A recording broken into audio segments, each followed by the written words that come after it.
reunion of the firemen, isn't it? Yeah! Woohoo! What time does the 7 o'clock meeting start? 7 o'clock! Y'all hear him? What time does the 7 o'clock meeting start? 7 o'clock. So welcome to New Freedom. Welcome to Position of Neutrality.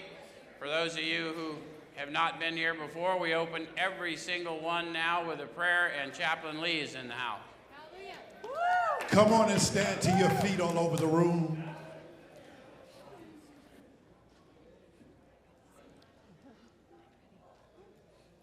Let us pray. Father, we thank you again today. We welcome you in this place. We ask you, Lord, just to have your way on today. We thank you for another opportunity to gather together in unity. We ask you, Lord, on today as we prepare to dive into step 4, that we will do a moral inventory and understand the importance of taking a deep dive in. So we ask you today to be with us, use your manservant, and he begins to speak life to these that are on their way and those that are here. And forever we'll give you the praise, the glory, and the honor in the mighty name of Jesus. Let everyone say, amen. Thank you, Chap.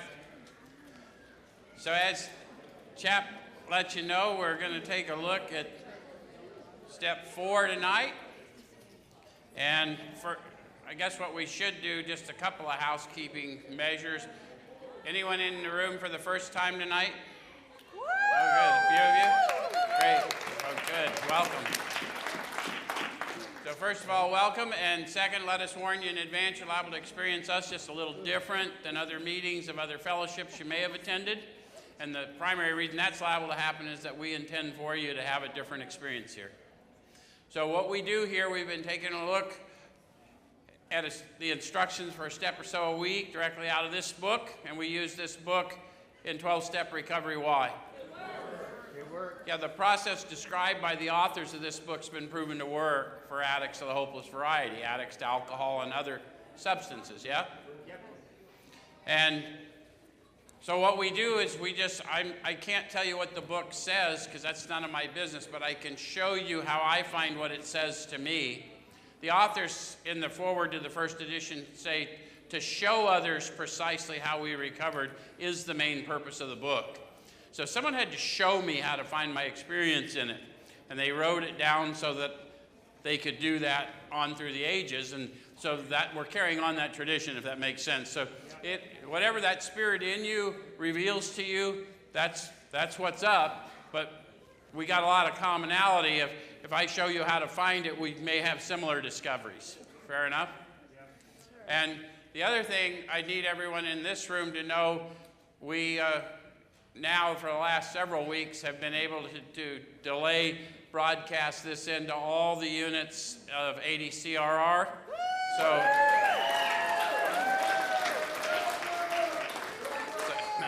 So we want to let everyone know in the prison system in Arizona and in the jails in Maricopa County that we got a house here for them if they're ready to get a different way to go.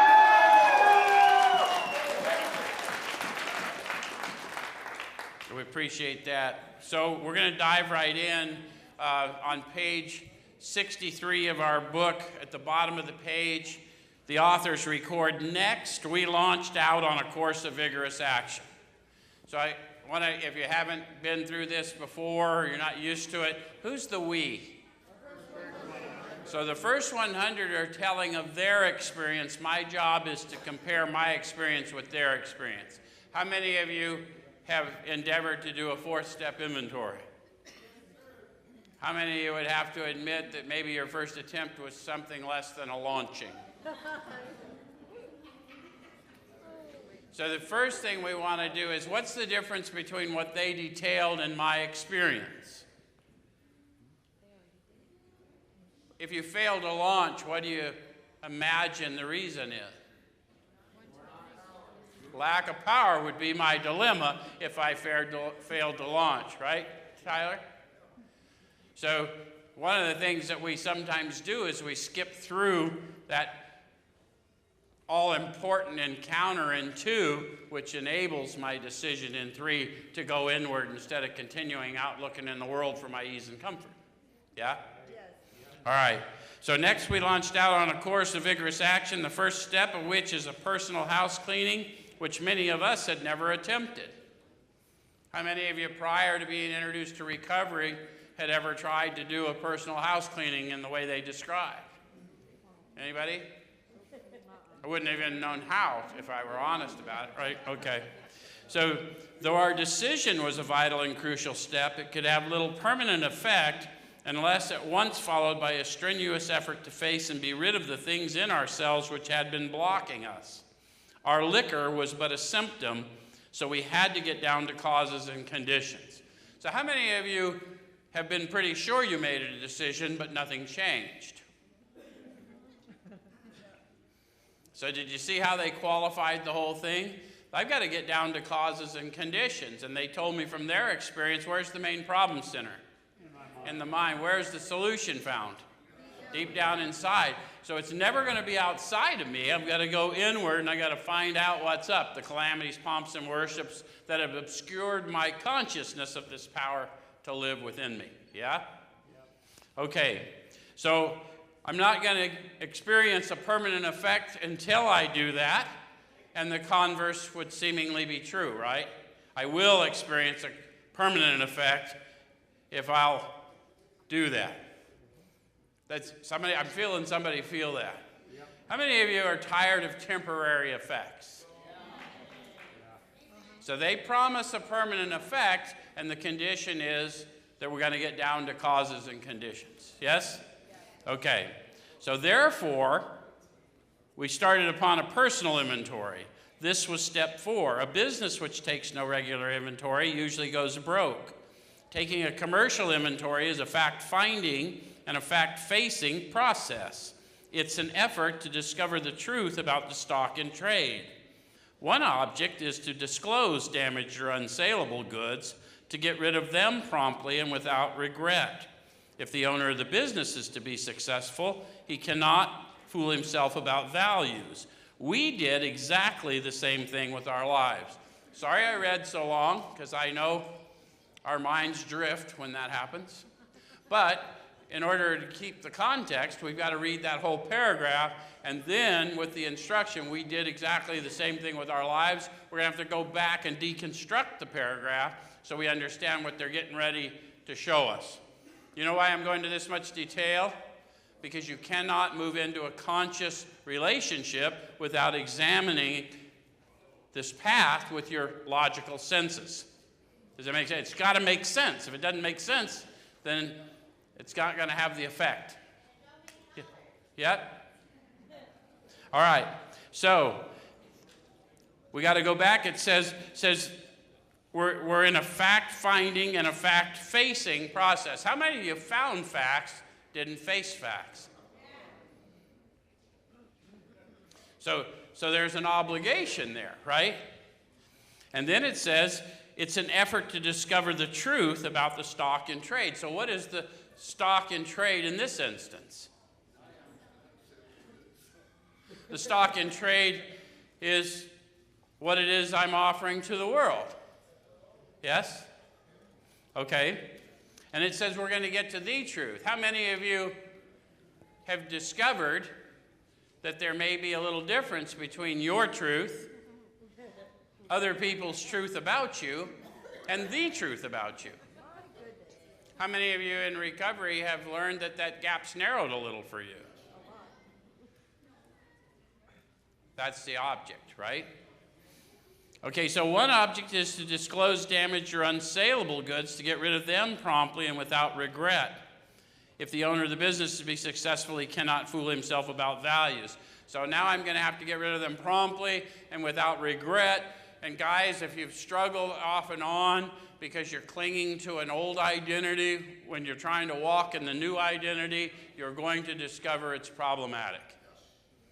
No condemnation from me. I'm just telling you, as long as you're trying to be that dead guy, you're going to have a hard time acting like the living guy. Just a caution for you, okay? All right, so then it says we did exactly the same thing with our lives. We took stock honestly. First, we searched out the flaws in our makeup which caused our failure, being convinced that self manifested in various ways, was what had defeated us. We considered its common manifestations. So those are words we don't use all the time, but what do they mean when self manifests in various ways to defeat me? We're going to go through what they said, but I like people to understand. Have you ever acted in a way that was inauthentic to you in order to control the thoughts of someone else about you? Well, that was yourself manifesting in a various way.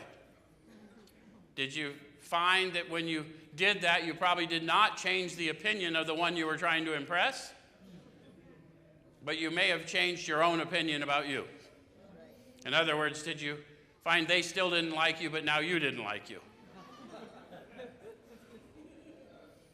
And so now I can easily see why self manifested in that particular way would have defeated me, because although I knew myself not to be that, I acted like that to win the approval of someone who was not going to be approving of me in any event. We talk about how we're very much the actor, right? You guys kind of get that? Okay. All right, so we're going to consider the common manifestations. Resentment's the number one offender. So we want to take seriously, if resentment's the number one offender, that's the one thing that's going to be the most difficult for me to process and let go of, but it's the thing that will obscure the sunlight within me from making its way out. Yes? Okay, so resentment's the number one offender. It destroys more alcoholics than anything else. From it stem all forms of spiritual disease. For we've not only been mentally and physically ill, we've been spiritually sick. Any of you have trouble with that idea that all of what's been going on with you is a manifestation, a worldly example of spiritual sickness? Sometimes we have a hard time grasping that. I just want to, confront your prejudice, because we got to get out of the condemning thoughts that you're just willfully behaving in a way that's certifiably insane. We don't willfully behave in a way that's certifiably insane, because insane people, they can't act cognitively correct. Okay. When the spiritual malady is overcome, we straighten out mentally and physically. So in 12-step recovery, if we're instructed correctly, we always want to tell you where and how to find the power. Where and how do we find the power? Deep down inside. And how do we find it? Sometimes we have to search fearlessly. And now we're in the instructions for that search, right? The fearless search, which required that power, because fearless does not mean without fear. Fearless means in spite of the fear. Okay? All right. So then it says when the spiritual malady is overcome, we straighten out mentally and physically. In dealing with resentments, we set them on paper. So the first thing I got to do is face in order to start the process of be rid of. So that's why we put it on paper. Does that make sense? So we listed people, institutions, or principles with whom we are angry. So that sounds really mystical, but it's no different than what we do every day, sitting on a bar stool, to Sean's point, or at work. We list people, institutions, and principles with whom we're angry. We just don't put them on paper. Any of you ever gone to share your grievances with your friends? Bartender. So in this instance, we're going to start examining it, right? Face and be rid of, so that's why I'm putting it on paper. Is that all making sense? Okay, so we ask ourselves why we were angry. Next column. Why am I angry at this people, institution, or principle? And then it says, in most cases, it was found that our self-esteem, our pocketbooks, our ambitions, our personal relationships, including sex, were hurt or threatened, so we were sore, we were burned up. Students of that other book, in the book of James, he says, why do we have quarrels among us? Because of the desires that rage within us. That's what they're talking about. So whoever I'm talking to that has a prejudice against 12-step teaching, I'm telling you it's grounded in deeper wisdom. Yeah? Okay. So it says, on our grudge list, we set opposite each name our injuries. So there's another column. Was it our self-esteem, our security, our ambitions, our personal or sex relations which had been interfered with? So y'all get what they're talking about? Your self-esteem, when your self-esteem is affected, it can make you feel some kind of way. Any of you ever had a position and then somehow you lost the position and you thought in that you lost your identity? But the position was never your identity, was it? No. Okay. So our security, same thing. How many of you have thought that some relationship or some employment situation or whatever was what ensured your security? It can be very frightening for that to go away, isn't it? Yeah. Our ambitions. That's a little trickier for people. That's my expectations and my hope for future outcomes, which can steal my joy if somebody else is somehow in the situation I was hoping for myself. You ever had that happen? Yeah. And I don't need to get into personal and sex relations because most of us have some experience in those areas, and we can see how that can get us a little twisted up. Yes? Okay. And so we just want to know, of all these relationships I've had with people, institutions, or principles, which of these things were affected so I can see why I'm so spun. Okay? And then they give you an example. I'm going to go to the bottom of the page because I'm not going to go through the example, but we went back through our lives. So this was Bill's example, but the first 100 went back through their lives. So each of you has a life where we're not trying to tell you your experience, but our experiences are similar, yes? And then it says, nothing counted but thoroughness and honesty. Why? My life depends on it. Search for the truth. Life depends on it. I'd like to identify this and stop having the same experience over and over. Any of you ever get tired of learning the same lesson again, which means I didn't learn it the first time?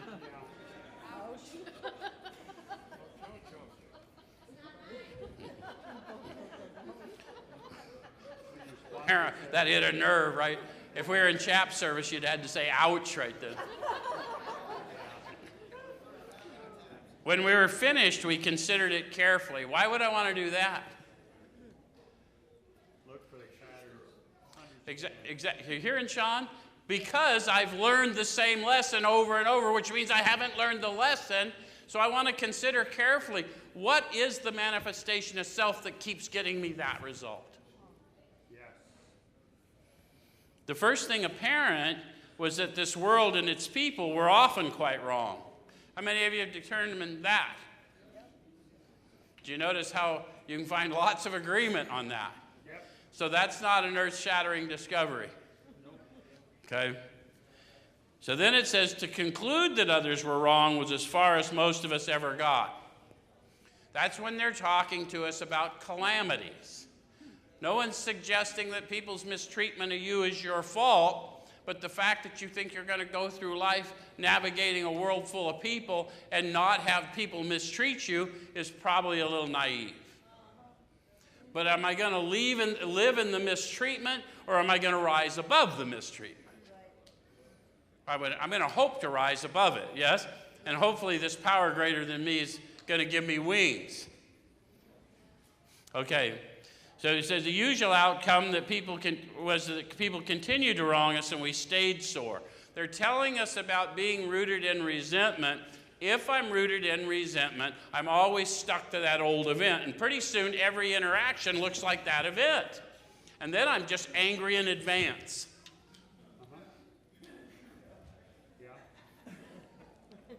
Okay, so sometimes it was remorse and then we were sore at ourselves. Any of you ever been stuck on what you perceived to be a mistake? Yes. And defined your whole existence going forward around the inevitability of the same mistake? Yeah, so we don't want to stay trapped there, right?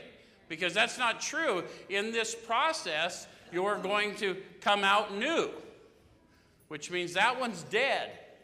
So we're not going to worry about what they're saying about the dead man, because the living man's going out redeeming others. Okay, all right, so, but the more we fought and tried to have our own way, the worse matters got. Have you ever spent a lot of time trying to convince people that can't see you any other way that you're not that way, and realize that their vision is not your problem? Any of you learned how to walk past that? It says, as in war, the victor only seemed to win. Our moments of triumph were short-lived. It's plain that a life which includes deep resentment leads only to futility and unhappiness. Remember now, at this phase of the manner of living in this book, when they say things like it's plain, it's because they've been through the process. If you're on the other side of the process and you haven't been through it, and I don't mean just through step 4, taking someone else through their 1 through 4, because that's when you're going to see things clearly. It's when you're showing someone else what you've been shown. But it's not necessarily plain that my life full of resentment and what have you is leading to deep resentment. I didn't know that until I got better tools, until I got shown how to look at how myself manifested. Does it make sense? Yeah. So don't get caught up until you move through the process. The requirement is a little step of faith and then a whole lot of revelation. A little step of faith and a whole lot of revelation. The steps were never meant to be understood. They're meant to be experienced, and in the experience comes the understanding. Right. Yep. Okay? All right, so then it says, to the precise extent that we permit these, do we squander the hours that might have been worthwhile? How many of you have sat angry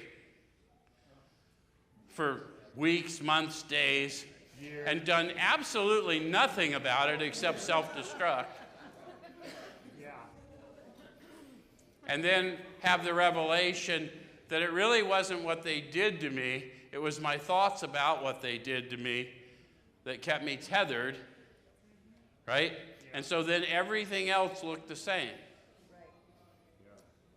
So if I'm permitting it and I don't know that I'm permitting it, would we call that condition delusion? Yes. So when they told us we experience delusion as a result of addictive disorder, that's what it may look like. That I'm still tethered to a past that can't be changed except in my experience and my usefulness as a result of that experience. Yes? Okay, so then it says, but with the alcoholic, whose hope is the maintenance and growth of a spiritual experience, this business of resentment is infinitely grave. We found that it's fatal. So, and again, who's we? The first 100, and the book is the testimony of the first 100 about the first several thousand. So they've got a fair amount of experience in watching people delivered from all this stuff. Does it make sense? Okay, so it says the hope and maintenance of a spiritual experience. That's why I'm doing this. I'm not doing this to suddenly be abstinent. A lot of people think that because in our fellowships we celebrate abstinence, we get out coins for abstinence, but what is the goal of 12-step recovery? To awaken spiritually and then stay awake to the extent that I'm disciplined. Does that make sense? Yep. So the growth and maintenance of a spiritual experience is what this is about. That's why I'm doing it. Right. Okay, so then it says, for when harboring such feelings, we shut ourselves off from the sunlight of the Spirit, the insanity of alcohol returns, and we drink again. With us, to drink is to die. If we were to live, we had to be free of anger. The grouch and the brainstorm were not for us. So they're giving us some clue on what they learned about themselves. If they were walking around griping about the way things were, that's grouch. Brainstorm could mean a sudden fit of rage, or it could mean a bright idea that was not given due consideration. Any of you get a bright idea and launch out on a course of vigorous action only to discover that it was not well-informed action? So those things aren't for us if we're this guy. Does that make sense?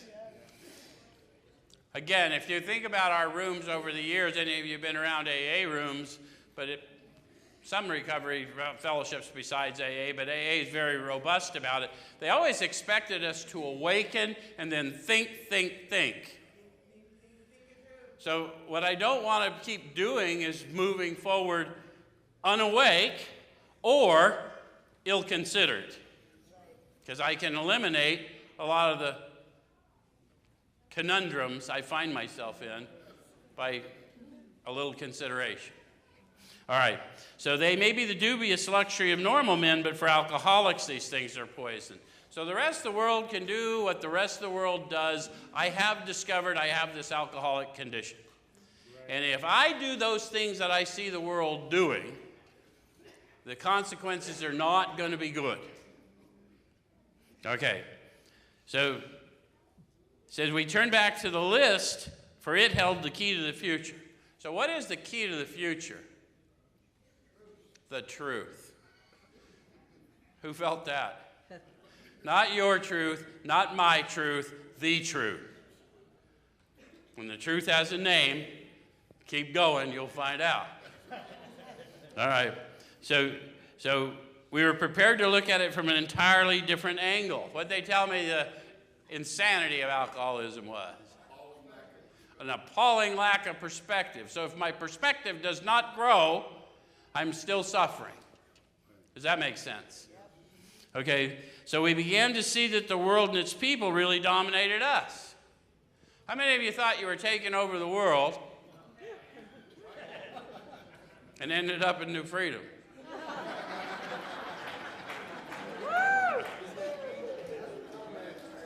Evidence enough, right? In that state, the wrongdoing of others, fancy or real, had the power to actually kill. And then they asked the question, how could we escape? So the question is, number one, how much of the wrongdoing of others do you imagine is fancied, and how much is real? Very little is real. Most of it's fancy. Yeah, and I don't know that for anyone, because some of us have gone through great travail, but I would suggest to you that, at least in my experience, I don't think any of you think about me quite as often as I think about me. So I'm guessing that I'm thinking things are personal a higher percentage of the time than you intend it to be personal. So some percentage is fancy on my part, because I've ascribed an intent to you that you simply did not have. You were just running around unawake just like me. Yeah? Yeah. Okay. So, but they have the power to kill, and so we want to examine all of it, because I got to let go of it either way. So it says, how could we escape? When they put a question mark in this book, that means to go inward. Eyesight without insight, spiritual blindness. So I need to start looking inward to see what's going on, questioning my thinking, yes? So we saw that these resentments must be mastered, but how? So another question. How are we going to master resentments? Any of you ever tried to master your own resentments and found out you weren't in charge? I'm just asking you to think about your thinking. Have you ever said, look, I can't afford to be mad at this motherfucker? Back into the loop. So we could not wish them away any more than alcohol. Why did I take you through that exercise? Because now we're aligned with their experience. I've tried wishing them away. I've tried willing them away. Guess what? It's not going to happen. They're going to have to be converted, and I can't do that. Only as a servant can I convert that musty past. Okay, so then it says, this was our course. We realized that the people who wronged us were perhaps spiritually sick. So the first step of growth is, the reason I'm learning this about me is I'm going to learn my common ground with all the rest of the people with a human condition. So the first thing I need to do that is recognize that if I know I've been spiritually sick, it's entirely possible that you are as well, and you similarly do not know it, just like I didn't know it. Okay, so though we did not like their symptoms and the way these disturbed us, they, like ourselves, were sick too. So what are their symptoms? Selfishness, dishonesty, resentment, and fear, which we're going to start looking at, and I'm going to realize in time that I don't really know whether I'm seeing their symptoms or mine manifest. Have you ever noticed when you're judging somebody, you're usually blaming them for something you were thinking? Tricky. Okay, So we ask God to help us. That was really good. Who did that? Let's do that again. I got to see who did that. We ask God. That's really good. To help us show them the same tolerance, pity, and patience that we would cheerfully grant a sick friend. Why do we want to emphasize the use of the word power here? It is that experience of power that we come to believe in. And if we get caught up in silly ideas instead of that tangible sensory experience happening within us, I'm never going to discipline myself this way. I have to know this is real in order to summon it, in order to change me. Does that make sense? And we've got to keep calling it to each other's attention because it's quite easy to go to sleep. Okay, so when a person offended, we said to ourselves, this is a sick man, how can I be helpful to him? How many of you don't stop to do that? When somebody offends you, how many of you have learned that it's possible and it does avert? Yes. Okay. God save me from being angry, thy will be done. So I'm not asking them to be changed. I'm asking power greater than me to come into me and give me power to be kinder than I feel in the moment. How many of you have received power to be kinder than you felt and didn't even know you were asking or receiving? How many of you have come to realize that you are being changed even without all the disciplines? And then you started realizing, geez, if I got disciplined, I could even experience this better. Okay. All right, so we avoid retaliation or argument. So what they're telling you is they're not perfect. Many of you discovered you weren't perfect when we wouldn't treat sick people that way. If we do, we destroy our chance of being helpful. We cannot be helpful to all people, but at least God will show us how to take a kindly and tolerant view of each and every one. Guys, I'm out seeking my spiritual experience and my continued awakening, and the reality is how everyone else behaves is really not the purpose. The world simply reflects how I'm thinking and feeling. So even when they offend, it's a greater opportunity to discipline and take captive my thoughts. Does that make sense? But it's going to take a power greater than me because every fiber of my being wants to argue with that logic. Okay, so referring to our list again, putting out of our minds the wrongs others had done, we resolutely look for our own mistakes. I want to stay stuck in them, but that's not where the freedom is. Where had we been selfish, dishonest, self-seeking, and frightened? So now they're telling us the path to self-manifestation, driven by fear, they told us in the third step. Self-seeking, self-delusion, and then some condition, right? So the reason I'm doing the inventory is to see how fear drives me into self-seeking behavior, which ultimately perfects a selfish condition. And somewhere along the way, that self-delusion is that I don't even know I'm acting in self. I think I'm doing this for your benefit. Have you ever relieved somebody of something valuable because you knew they would harm themselves as a result of possessing it? Apparently Emily has. You can't handle this. Better leave that to the experts. You wait until they nod out and then pick their pockets. Come on, who am I hanging with? Man, if I leave them with that shit, they're going to OD for sure. See ya.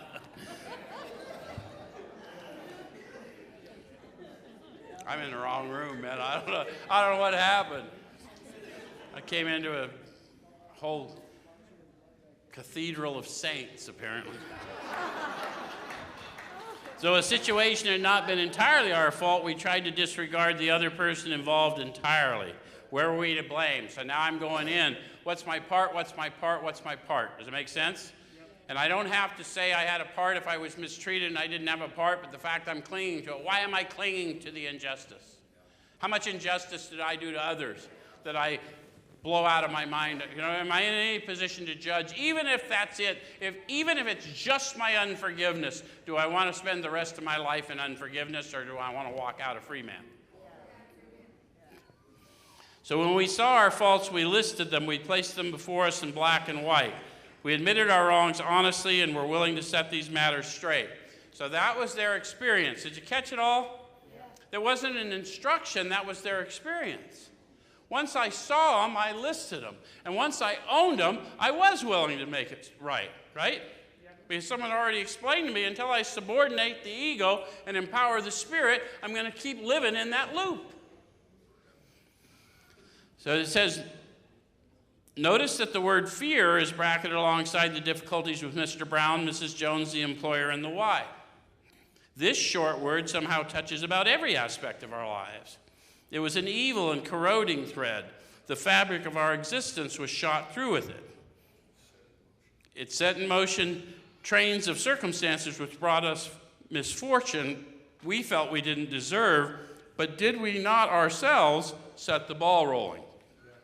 Now, you may not see that until you see that all manifestations of self are driven by fear. That's what they said. That's what we eventually discover. So I experience a fear, and then a self manifests. And there's 100 forms of fear. Now, they may be very similar, but what happens is all these 100 forms of fear with all these similar looks start to paint the whole world I live in, and I see all these traps everywhere. Any of you ever lived and you were pretty sure they were all in on it? Where's my tweakers? Cocaine addicts too. My heroin addicts slept through it. Okay. So sometimes we think fear ought to be classed with stealing, and it seems to cause more trouble. Any of you ever miss an opportunity because you sat in indecision too long? So it's still that fear stole something from you, yeah? We may not know what, but okay. All right, so we reviewed our fears thoroughly. We put them on paper even though we had no resentment in connection with them. So it's entirely possible to have a manifestation of self that doesn't have an outward manifestation. It may not have a resentment in connection with it. It may be just a condition, a response, something unconscious. How many of you were the kind of drinker that sat night after night, sick as a dog, closed the bar down with just you and the bartender, because if you left, you were afraid you'd miss something? How many of you did the same thing in the trap house? So that fear that you're going to miss something's affected a lot of other things. How many of you had trouble staying in stable relationships because what if the other one comes along?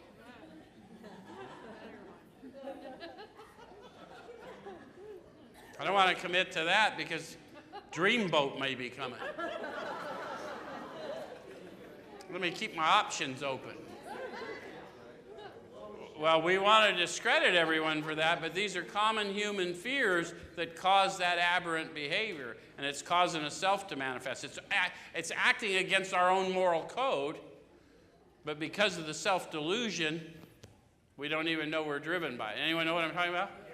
Okay, so we ask ourselves why we had them. So you might want to ask yourself, if you've acknowledged any of those manifestations, then wouldn't the operative question be, why do I have that fear? Well, that's what this inventory is about. But let's take another. So it says, we ask ourselves why we had them. Wasn't it because self-reliance failed us? How many of you just kept believing that you were just going to magically become self-controlled? How many of you had people in the world tell you to be self-controlled? I would send you to that other book, which will tell you that one of the fruits of the Spirit is self-control. You're not going to get that by yourself. Just a word to the wise. As someone who has manifested lots of lack of. Self-reliance was good as far as it went, but it didn't go far enough. How many of you had areas of your life that you were very dependable? Most of you, right? Even if it was just Gangbanging. You were dependable.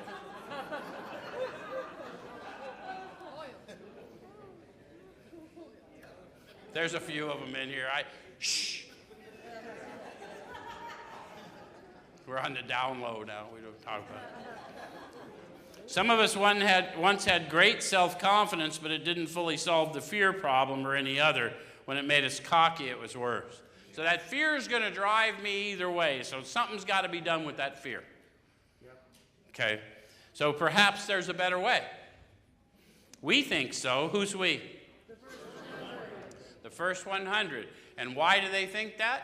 Because of their own experience and that of the first several thousand. So this is documented over many, many years of introducing people to power and then allowing them to take a look at their manifestations of self and then walk out free and show others, and that's what they know. Okay? So perhaps there's a better way. We think so, for we're now on a different basis. The basis of trusting and relying upon God. You guys, you're off your game. The basis of trusting and relying upon God. Okay, so we trust infinite God. You guys are falling off again. We trust infinite God rather than our finite selves. Wouldn't it make logical sense, regardless of your theology, to trust infinite power rather than my finite self? It's just the logical conclusion to reach. Yes? You wouldn't have to work too hard to sell me that plan. Okay, so it says, we're in the world to play the role he assigns. Now, for those of you that are growing into this, you got to kind of examine that. How many of you would have to admit that sometimes it seems like you got rather a crappy assignment? Any of you? So that's a common experience too. So what we want you to understand is that you were placed in the world to play this role, but you weren't placed here without provision. So there, as crappy as your assignment may have been at a certain time, there's something better coming, and no one is better designed and provisioned than you to do it. Right? Okay. I'm feeling somebody. Who got some revelation? Oh, there you go. Yeah, that's the power in Bart. That's not happening from up here. I'm hoping some of you are feeling what we're talking about, because we would teach you to talk to you about the power we call God without giving you a demonstration. So just to the extent that we do as we think he would have us and humbly rely on him, does he enable us to match calamity with serenity? So as long as I am willing to serve and endeavoring to serve and asking for strength and direction to continue to serve, then I'll be able to meet calamity with serenity. Does that sound like a good promise? We don't always call that to people's attention, but a lot of us would. That's a handy little trick for an addict of the hopeless variety to know, because I used to use methamphetamine, heroin, alcohol, and all kinds of other synthetic substances to match calamity with serenity. Anyone know what I'm talking about? I could be in great calamity and just take a shot of serenity and I'll be good. So we never apologize to anyone for depending upon our Creator. Power. That's pretty good. Kicked her out. We can laugh at those who think spirituality the way of weakness. Paradoxically, it's the way of strength. Yep. And the reason some of us think it's weak is because we were told, you know, you need to be self-sufficient. You need to pull yourself up by your bootstraps. You got this. And all the evidence suggests, no, Joe does not have this. And even if you don't know, I know. So paradoxically, those of you who think that I'm this self-reliant person, those of you who knew me prior to this little experiment, would suggest that there's something else operating in Joe. The verdict of the ages is that faith means courage. All men of faith have courage. They trust their God. We never apologize for God. Instead, we let him demonstrate through us what he can do. So one of the things that we don't get right is we're always asking what to do when we're not the doer. So they're going to help us with that. The doer's already got it. What I need to know is what he'd have me be while he does the doing. And so what I need to do so a self doesn't manifest is say, we ask him to remove our fear. See, when I experience fear, a self's going to manifest, and then I'm out of my being. And direct our attention to what he would have us be. And at once we commence to outgrow fear. Have you guys ever been in a scary situation that just, it became clear it was unavoidable? And you struggled and you struggled and you struggled, and you probably, whether you're a believer or not, prayed to something you didn't understand. And then one day you went through it because it was inevitable, and you got to the other side, and you go, wasn't all that. Anyone know what I'm talking about? Imagine about the first time you ever got arrested, you had that same thing, and then first time you ever heard the judge say, see ya. And the first time a whole lot of things, right? Okay, so did we not outgrow fear? So we're going to be able to face life successfully because I'm going to walk in the faith. How many of you were around New Freedom last year, towards the end of the year? How many of you stayed? Those of you who don't know, there was this rumor that we were imminently dying. Any of you hanging around here today? Does it feel dead? Nope. No. Do you think those of us, Tyler, Denise, Trina, Wayne, Maddie, any of us experienced a little fear? Yep. Chap, you betcha. We experienced a lot of fear. What did we walk in? Yay! Guess what? We outgrew fear. Woo! I'm just trying to show you a real world example, right? Okay. So now about sex. Some people are thinking, this is my favorite part. Many of us need an overhauling there, but above all, we tried to be sensible on this question. It's so easy to get way off the track. Here we find human opinions running to extremes, absurd extremes perhaps. One set of voices cry that sex is a lust of our lower nature, a base necessity of procreation. And then we have the voices who cry for sex and more sex, who bewail the institution of marriage, who think that most of the troubles of the race are traceable to sex causes. They think we do not have enough of it or that it isn't the right kind. How many of you can, if you get honest with yourself, can see yourselves on both ends of that?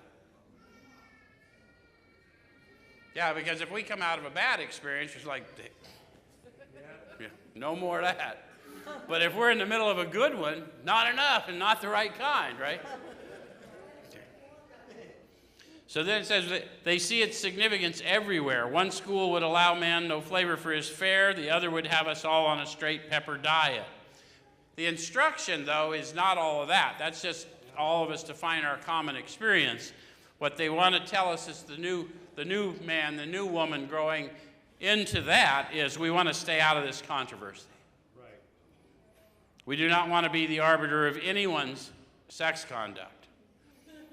We all have sex problems. So the gravity of that, we got to own my human condition here because this can be particularly problematic. And the easiest thing in the world to do when I'm disturbed within is find fault with you and what I see you doing. And the only reason I give a rat's ass what you're doing with someone sexually is because you're interfering with my plan to do it with them sexually.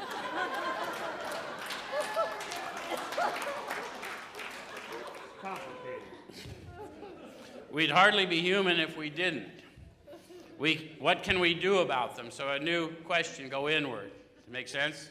What can I do about them? We reviewed our own conduct over the years past. You want to pay attention to this because this little paragraph is going to be your 10th step for a lifetime.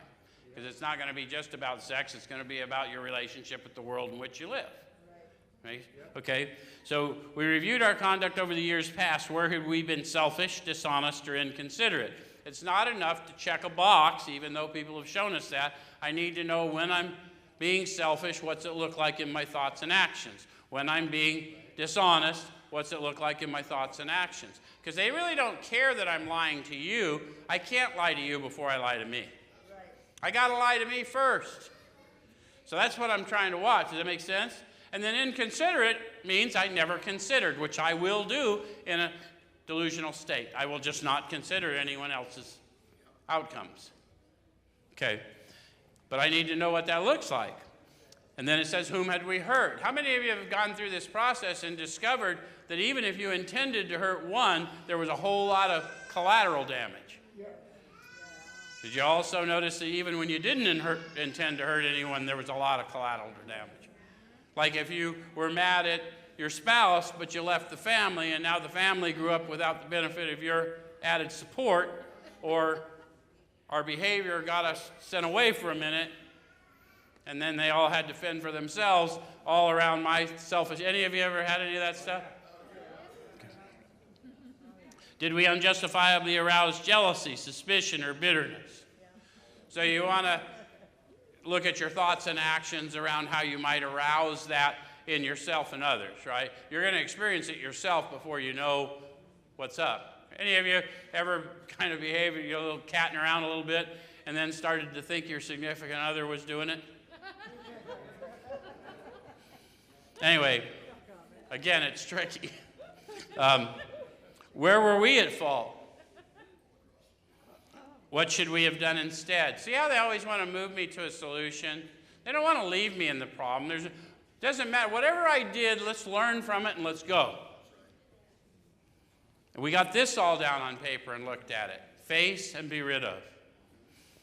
In this way, we tried to shape a sane and sound ideal for our future sex life. So how many of you would like to have a sane and sound ideal for your future sex life? Like 6 of you.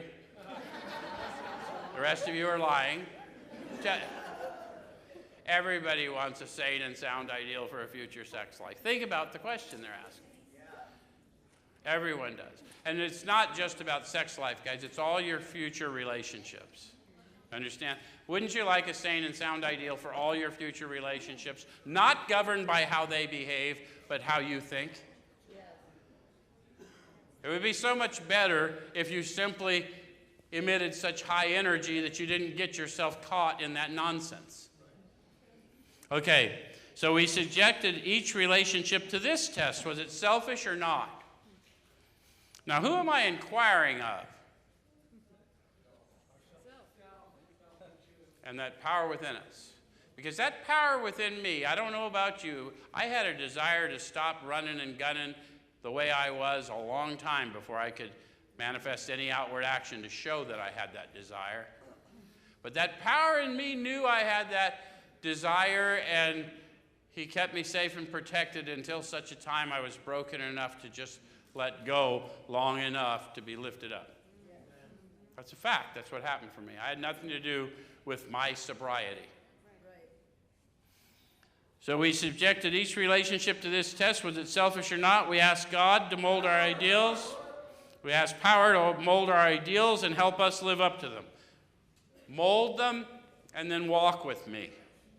You got access to a power that's not just standing on the sidelines cheering. He's living in and through you. So why not access that power?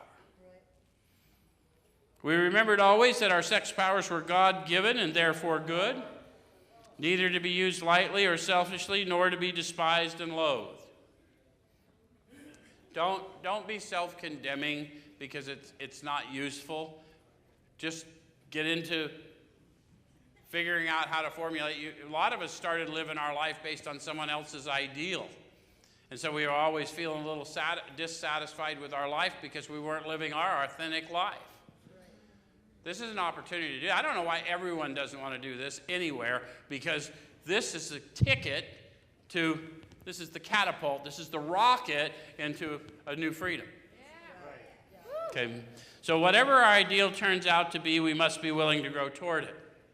So it doesn't matter what your ideal turns out to be. If you're willing to put in the work, you're going to get to it. And you're probably going to find you short-sold yourself, but the one preparing you has got more, and you'll learn it. If you knew all that he had for you, it'd scare the shit out of you. That's what I'm trying to tell you.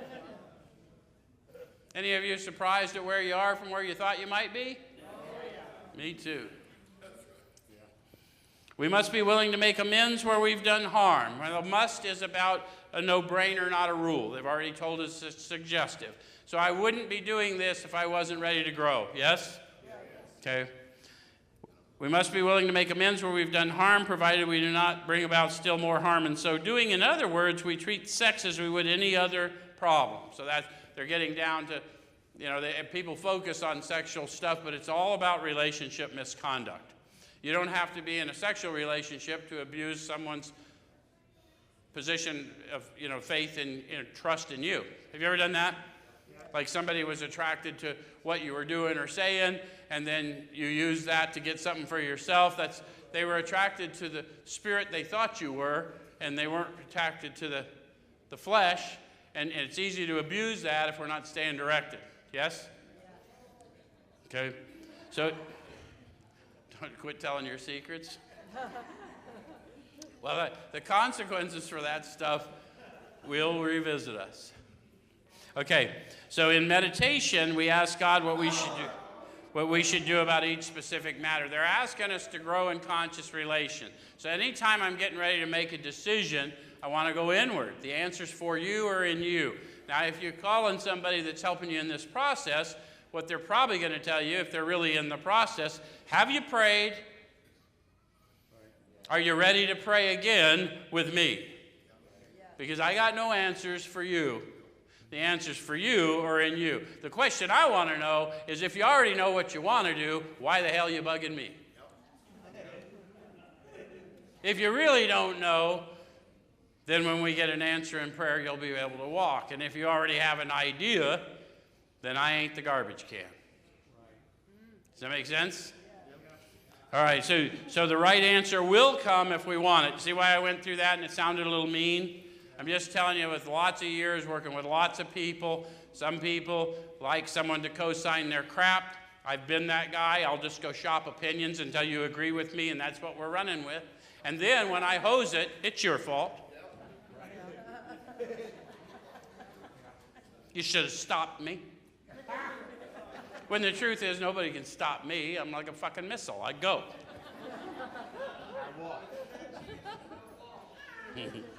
Okay, so the right answer will come if we want it.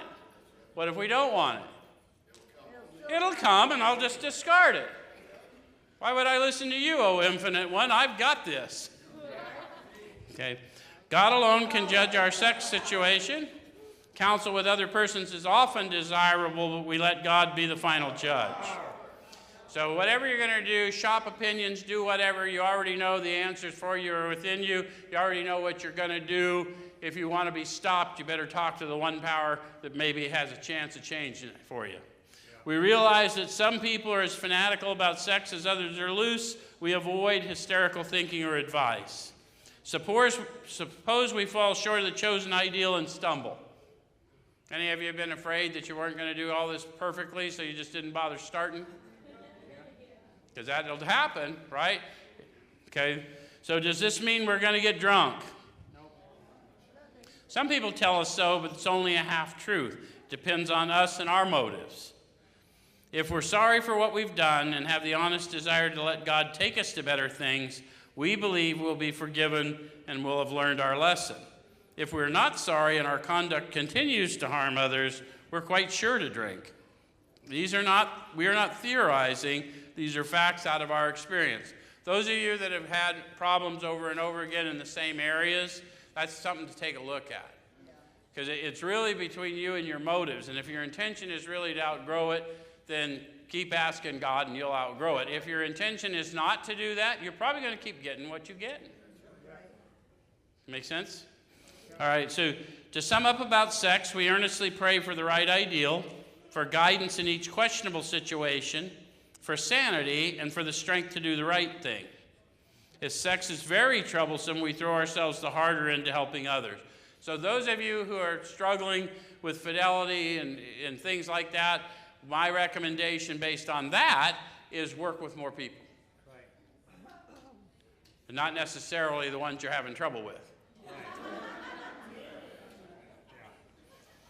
We think of their needs and work for them. This takes us out of ourselves. It quiets the imperious urge when to yield would mean heartache. If we've been thorough about our personal inventory, we've written down a lot. Any of you discover that? Yep. How many of you wrote a lot? How many of you have gone back again because of new revelations and wrote a lot again? Okay. We have listed and analyzed our resentments, and we've begun to comprehend their futility and their fatality. See how they're still talking about beginnings over and over?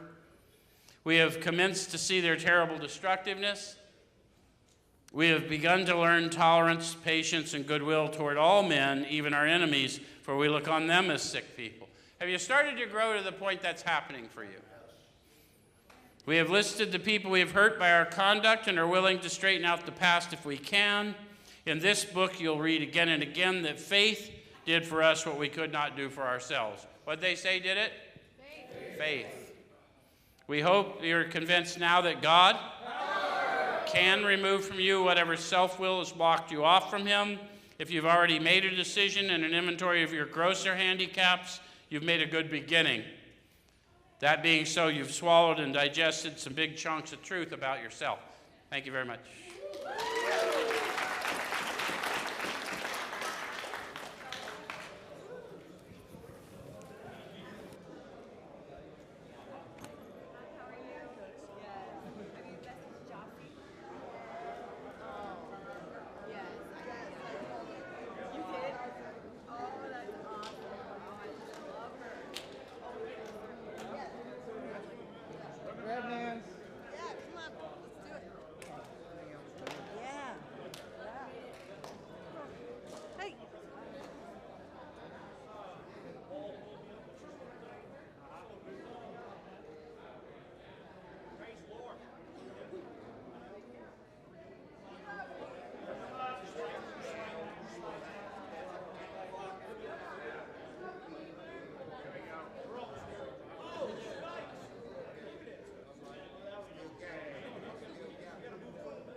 Who keeps us sober if we let him?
Those are Catch ones you that later. work for you? Yeah, catch you later.